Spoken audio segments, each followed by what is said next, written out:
बनारस का लंगड़ा आम, जौनपुर की मूली, गाजीपुर की भिंडी, ऐसे अनेक उत्पाद आज विदेशी मार्केट में पहुंच रहे हैं। वन डिस्ट्रिक्ट वन प्रोडक्ट और जिला स्तर पर एक्सपोर्ट हब बनने से एक्सपोर्ट बढ़ रहा है और उत्पादन भी एक्सपोर्ट क्वालिटी का होने लगा है। अब हमें पैकेज फूड के ग्लोबल मार्केट में देश को नई ऊंचाई पर ले जाना है और मेरा तो सपना है कि दुनिया की हर डाइनिंग टेबल पर भारत का कोई न कोई खाद्यान्न या फूड प्रोडक्ट होना ही चाहिए। इसलिए हमें खेती में भी जीरो इफेक्ट जीरो डिफेक्ट वाले मंत्र को बढ़ावा देना है। मोटे अनाज श्री अन्न का उत्पादन हो,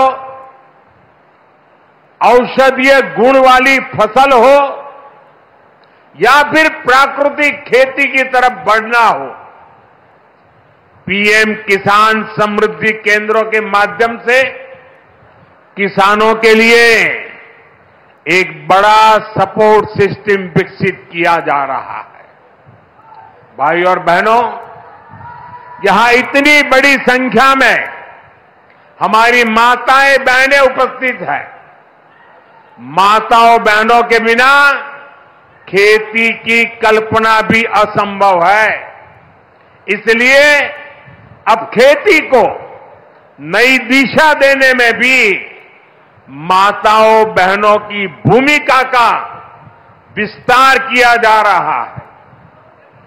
नमो ड्रोन दीदी की तरह ही कृषि सखी कार्यक्रम ऐसा ही एक प्रयास है।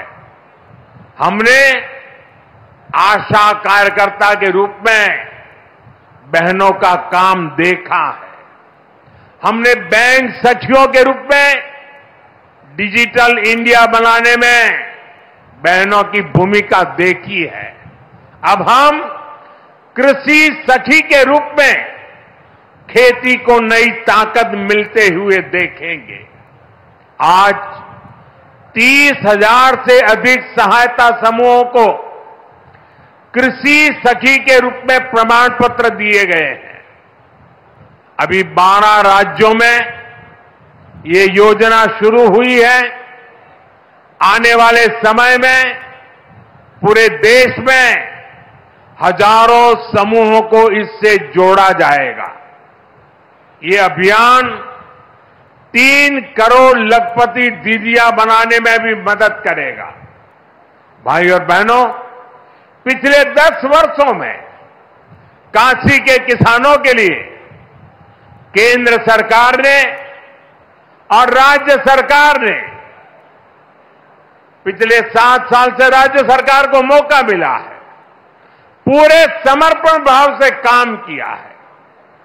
काशी में बनास डेयरी संकुल की स्थापना हो, किसानों के लिए बड़ा पेरिसेबल कार्गो सेंटर हो, विभिन्न कृषि शिक्षा एवं अनुसंधान केंद्र हो या इंटीग्रेटेड पैक हाउस हो, आज इन सब के कारण काशी और पूर्वांचल के किसान बहुत मजबूत हुए हैं